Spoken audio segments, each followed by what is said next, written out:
Have you ever felt that the deeper you think, the more distant you feel?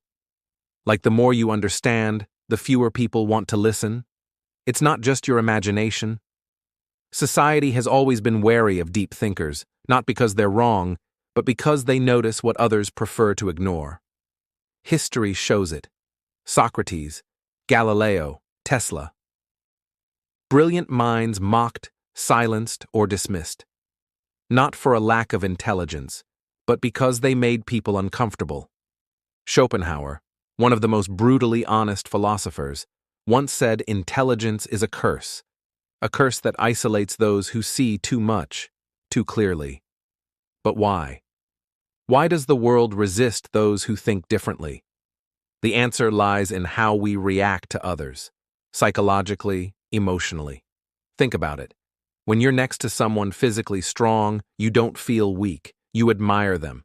If someone is wealthy, maybe you envy them, but it doesn't cut deep. But when you meet someone who's mentally sharper, someone who sees beyond the surface, something changes. Psychologists call it the mirror effect. Deep thinkers don't just share ideas, they reflect back the limits of those around them. And people don't like that. Even in silence, the presence of a deep thinker can feel like judgment. But why is that? Why does intellect, more than strength or money, make people so uncomfortable? To answer that, we need to explore how the mind responds to different kinds of superiority. When someone is physically stronger, we might see them as a protector or leader. When someone is wealthier, we may admire their success or feel inspired to chase our own. Strength, wealth, beauty. These are external traits. They impress us, but they don't necessarily challenge how we see ourselves. Intelligence, though, is different. It's internal. It touches something deeper, our identity. We define ourselves by what we know, what we believe, how we see the world. So, when we meet someone who thinks on a deeper level, someone who questions the very things we take for granted, it can feel personal. Not because they mean harm, but because their very presence challenges our inner foundation. And so, instead of admiring intelligence, many resist it. Not out of malice, but out of instinct. It's not arrogance or superiority that drives people away from deep thinkers. It's discomfort. This is why, throughout history, deep thinkers have often been outcasts. Their ideas didn't just challenge the status quo, they challenged egos. And human beings will do almost anything to protect their egos from discomfort. Think back. Have you ever shared a deep or complex thought in conversation, only to be met with blank stares? Have you noticed how quickly people change the subject? When things go beyond surface-level small talk? That's not random. It's a defense mechanism. When faced with a deep thinker, many go into self-preservation mode. They don't lean in, they lean away. Curiosity becomes resistance.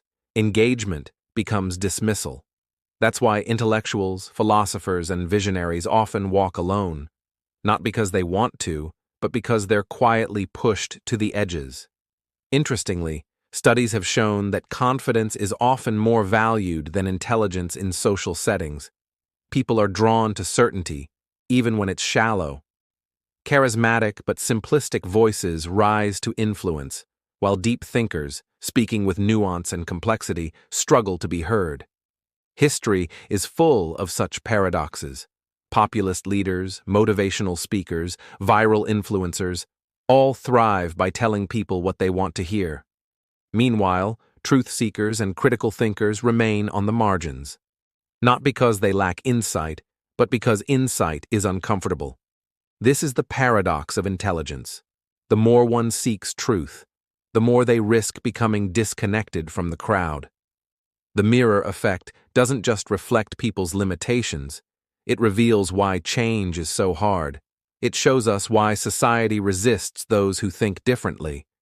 But is this just theory? Is there scientific proof that people actually fear intelligence? Modern neuroscience says yes.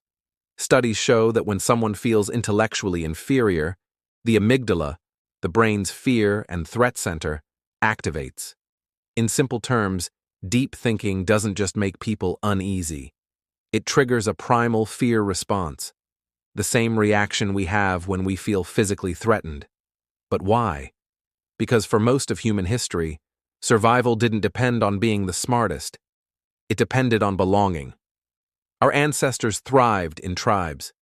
Being accepted meant safety. Being rejected meant danger. So our brains evolved to prioritize fitting in over figuring things out. Social harmony over intellectual pursuit. When a deep thinker enters a room, they unknowingly disrupt that balance.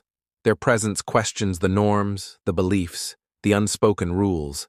And the brain responds, not with curiosity, but with caution, not with openness, but with defense.